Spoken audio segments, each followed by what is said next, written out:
They don't tell you that command means carrying ghosts. I was 26 years old when I took charge of Battery C, 5th Field Artillery Regiment, American Expeditionary Forces. Captain William Hayes, West Point class of 1914, top marks in mathematics and tactics. My father cried when I got my commission. Pride, he said. His son, an officer, leading men into history. I led them into hell, and I gave the orders that put them there. People think artillery is clean.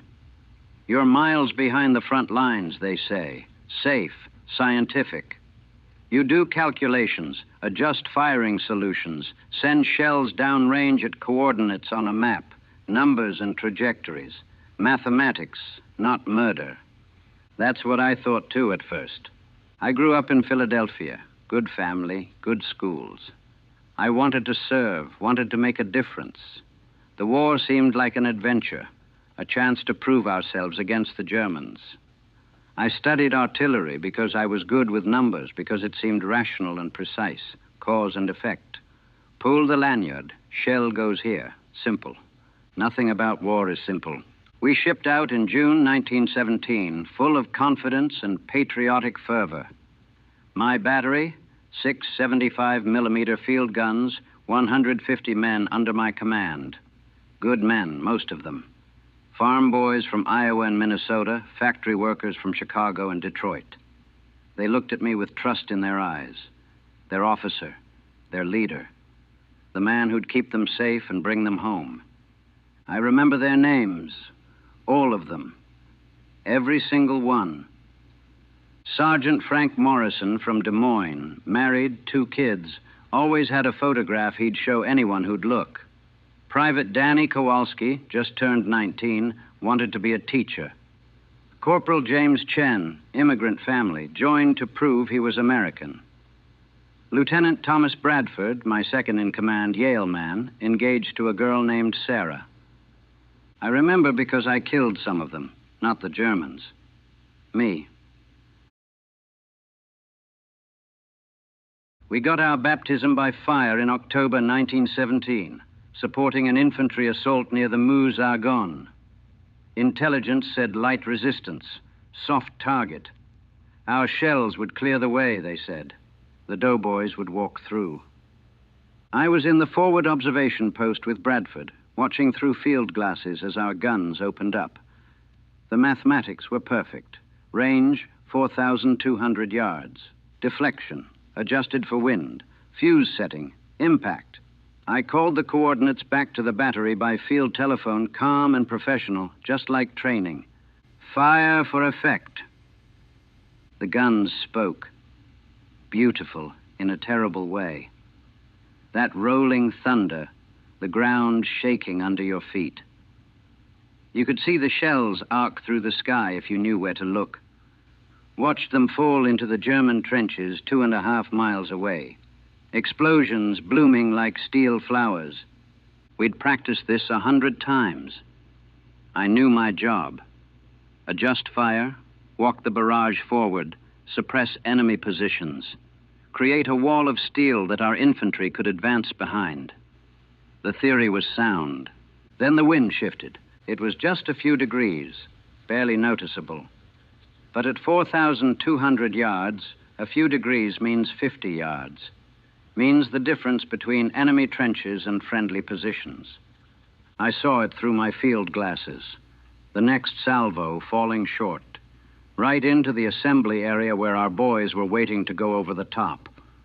1 second there were men. The next second there was smoke and dirt and pieces. Cease fire, cease fire.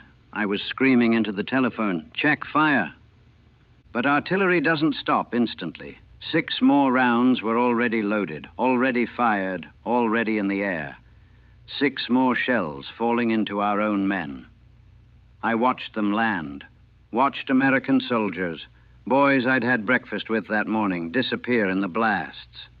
The telephone line went dead, severed by one of our own shells. Bradford was beside me, face white, hands shaking. Jesus Christ, Will, Jesus Christ. I sent a runner back to the guns. Took 3 minutes. 3 minutes while I stood there helpless, watching through my field glasses as medics tried to pull survivors from the crater, watching men I'd killed bleed out in the mud. Final count, 37 casualties from friendly fire, 14 dead, 23 wounded, some of them so badly they'd never be whole again. My shells, my calculations, my command. They don't court-martial you for accidents. That's what the colonel said. Wind shift, he said, unpredictable. These things happen in war. He put it in his report. Regrettable incident. No fault assigned. No fault assigned. I went to see the survivors in the field hospital. Had to. Felt like I owed them that much, at least. Private Eddie Morton from Wisconsin, both legs gone below the knee, kept asking me when he could go back to his unit. Didn't understand yet that he'd never walk again. Corporal Stevens, face half burned away, couldn't see anymore, couldn't speak. Just made these wet, gurgling sounds.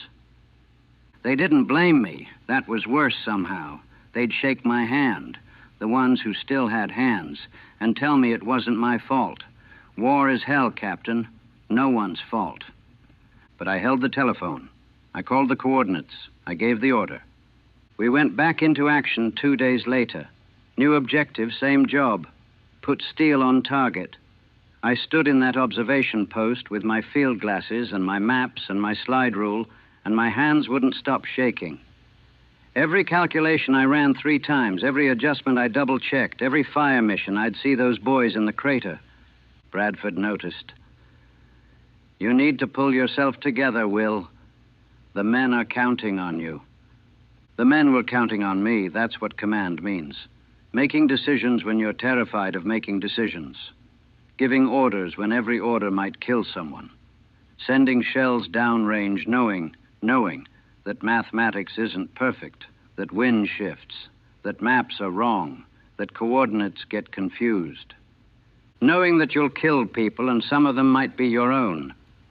We supported the attack on a German strongpoint in November. 3-hour barrage, over 2,000 rounds.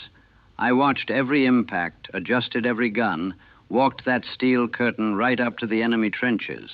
Perfect firing solution, textbook execution. The infantry went over. We stopped firing, waited for word. It came an hour later. The strongpoint had been abandoned. The Germans had pulled back 2 days earlier. We'd shelled empty trenches for 3 hours. Wasted 2,000 rounds on dirt and sandbags, while German artillery, real German artillery, cut our infantry to pieces from positions we didn't even know about. 60 men dead in that attack, not from my shells directly, but because I'd been firing at ghosts while the real enemy murdered them. I requested to be relieved of command. The colonel denied it. You're one of my best battery commanders, Hayes. I need you. So I stayed, kept giving orders, kept sending shells downrange, kept watching boys die. Winter came. The fighting slowed but never stopped. We'd fire harassment missions at night, random shells into German rear areas. Disruption, they called it. Keep the enemy from sleeping, from moving supplies, from getting comfortable. I'd pick coordinates off a map. A crossroads, a village, a section of trench. Never knew what was really there. Could be a supply depot. Could be a field hospital. Could be nothing. Didn't matter. Fire the mission, drop the shells, move to the next target. One night in January, we hit something that exploded. Secondary explosions lighting up the sky, fires burning for hours. Everyone celebrated. Ammunition dump, they said. Great shooting, Captain Hayes. Maybe it was. Maybe I'd destroyed German shells that would have killed American boys. Or maybe it was a fuel depot for their ambulances. Maybe I'd burned their wounded alive in their beds. I'd never know. That's the thing about artillery. You never know. You just fire and hope. The numbers started blending together. Rounds fired, 15,000. Enemy casualties, estimated 400 to 600. Friendly fire incidents, 3 more, smaller than the first. Men under my command killed in action, 18. Wounded, 42. Replaced, 57 times. The battery wasn't the same unit anymore. Most of the original men were gone, dead, wounded, transferred, broken. New faces kept arriving. Boys even younger than the first batch, looking at me with that same trust. Captain Hayes will keep us safe. Captain Hayes knows what he's doing. I didn't know anything anymore. Just how to call coordinates and pull lanyards and pretend I was still the confident West Point officer who'd arrived in France. Sergeant Morrison, Frank, with the wife and kids, died in March. German counter-battery fire. They'd spotted our muzzle flashes, ranged our position. His gun took a direct hit. Found his photograph in the wreckage, covered in blood. His blood. I had to send it back to his widow. I wrote her a letter. Your husband died bravely in service to his country. All the proper words. What I didn't write. He died because I positioned that gun where I did. Because I chose that firing position. Because German artillery officers, men just like me, did their mathematics correctly. Lieutenant Bradford got promoted, transferred to another battery. Last thing he said to me, "Take care of yourself, Will. Don't let it eat you alive." Too late for that.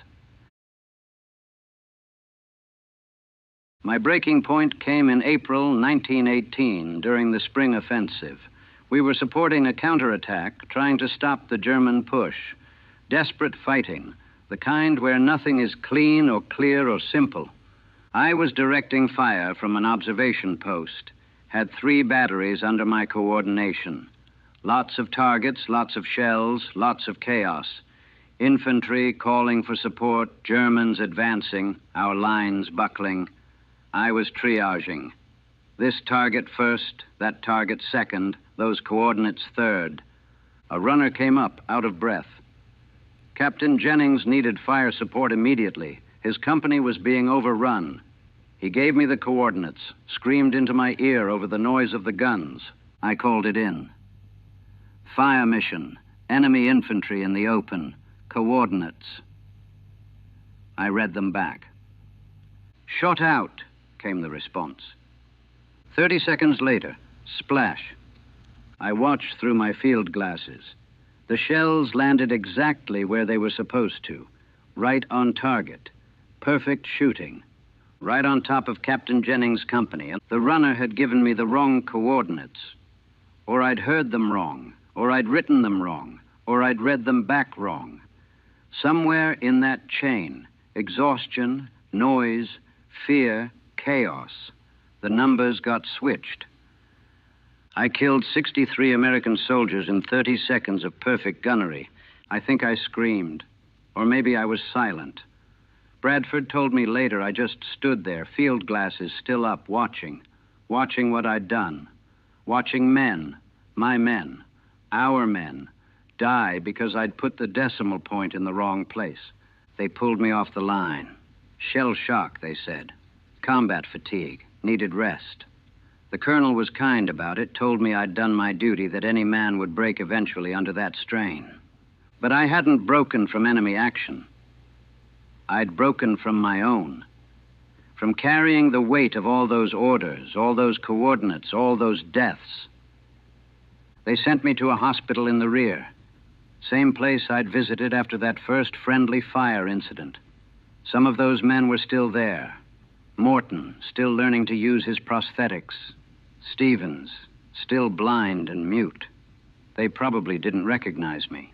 I recognized them. I spent 3 weeks in that hospital. Couldn't sleep. Couldn't eat. Couldn't stop seeing shells landing on friendly positions. Couldn't stop hearing that runner's voice giving me coordinates. Couldn't stop doing the mathematics in my head, trying to figure out where the error was. The doctors said I could go home. Medical discharge. Honorable service. You've done enough, Captain Hayes. But I hadn't done enough. I'd done too much. I didn't go home, went back to my battery instead. June 1918. They'd given it to another officer, a captain named Richardson. Good man. Better than me, probably. I took a position as his executive officer, advisor. the experienced hand to help train the new arrivals. I never called another fire mission. The war ended in November. We all celebrated, drank whatever alcohol we could find, sang songs, victory, freedom, democracy saved. My men were happy. They'd survived, most of them anyway. I smiled and raised my canteen with them, felt nothing. I stayed in France for 6 months after the armistice, helped with demobilization, processed paperwork, wrote reports, anything to delay going home. Because what was I going home to? What was I going home as? The West Point graduate with top marks. That boy died in October 1917 in a crater filled with bodies I'd put there. The confident officer who'd lead men into history, he died with Sergeant Morrison, with Lieutenant Bradford's innocence, with every soldier who'd looked at me with trust. I finally went back to Philadelphia in May 1919. My father met me at the dock, still proud, still talking about his son, the war hero, the officer, the man who'd done his duty. I couldn't tell him, couldn't explain that I'd murdered American boys with mathematics, that I'd sent 15,000 shells into grid squares on a map and never knew, would never know, what I'd really killed. That command wasn't glory or honor or duty. It was weight, crushing, suffocating weight that never lifts. I resigned my commission, told them I wanted to pursue other opportunities. They gave me a medal at the ceremony, Silver Star for gallantry and action. I wore it once at the ceremony, then put it in a drawer. Never looked at it again. I tried going back to civilian life. Got a job at an engineering firm. They loved hiring veterans, especially officers. Good with numbers, they said. Detail-oriented, natural leader. I lasted 6 months. Couldn't do it. Every calculation reminded me of fire missions. Every decision felt like I was sending men to die. Every mistake at my desk made me see Morton's stumps, Stevens's burned face, that crater full of American bodies. I live alone now, small apartment, quiet life. I see other veterans sometimes at parades or ceremonies. They talk about camaraderie, about the bonds forged in combat, about the pride of service. I don't talk about those things, because my bond with the men I commanded isn't pride or camaraderie. It's guilt. It's the knowledge that I killed them or got them killed or sent them to places where death was waiting. People thank me for my service sometimes. See my discharge papers or hear I was an officer. They shake my hand, call me hero, say I did my part. I smile, say thank you, move on. What I don't say, I'm not a hero. Heroes save lives. I ended them, methodically, mathematically, with precision and accuracy and all the confidence of a West Point education. What I don't say. Command means playing God with men's lives, means making decisions knowing they'll kill people and making them anyway because that's the job. What I don't say, I can still hear it. That telephone voice saying, shot out. Those 30 seconds between firing and impact. The silence before the explosion. That eternal moment when the shells are in the air and you can't call them back and you pray. You pray that the numbers are right this time. They weren't always right. The numbers were never always right. I'm 54 years old now. It's been 35 years since I commanded Battery C. 35 years since I gave orders that killed men who trusted me. 35 years of carrying their names, their faces, their ghosts. Sergeant Morrison, Private Kowalski, Corporal Chen, Lieutenant Bradford, all the others, every single one. They told me command was an honor, a privilege, a mark of trust and capability. They didn't tell me it was a weight that would crush me, that every order would leave a scar, that I'd spend the rest of my life doing mathematics in my head, trying to find where the error was, trying to figure out how I could have saved them.